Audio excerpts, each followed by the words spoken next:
Hello guys, अस्सलाम वालेकुम वरहमतुल्लाहि वबरकातुहू। उम्मीद करते हैं कि आप हजरात खैरियत से होंगे। दोस्तों, जरा इस वीडियो को देखिए। इस वीडियो के अंदर जो हमारे एक साथी नजर आ रहे हैं, ये दोस्त ये मदरसा के तालिब इल्म है। इन्होंने कितनी अच्छे अंदाज में बयान किए हैं। दोस्तों, इनके बयान को सुन करके आपके रोंगटे खड़े हो जाएंगे, आपके आंखों से आंसू निकल आएंगे। मेरे भाइयों, आपसे एक गुजारिश है कि वीडियो के एंड तक जरूर बने रहे और इस बयान को सुन करके जाए, आपके होश उड़ जाएंगे।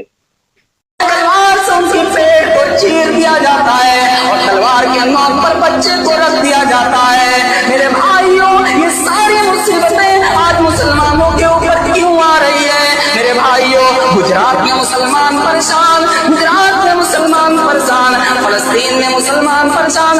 आखिर वजह क्या है? अगर हमने इन सारी चीजों को हमने जाना, अगर हम पहले की तरह अगर हम मुसलमान बन गए, अगर पहले की तरह अगर हम एक हकीकी मुसलमान बन गए, तो मेरे भाइयों, ये मुसीबत हम पर ना आएगी, ये परेशानी हम पर ना आएगी। मेरे भाइयों, एक शायर कहता है, ऐ मुसलमान तुझे आज क्या हो गया, मरतबा तेरा पहला कहाँ खो गया, तेरी बहनों की सच मिली खाक में, देख शैतान है बैठा हुआ ताक में, नौजवानों का बिगड़ा हुआ है चलन, इसलिए तेरे सूरज पे आया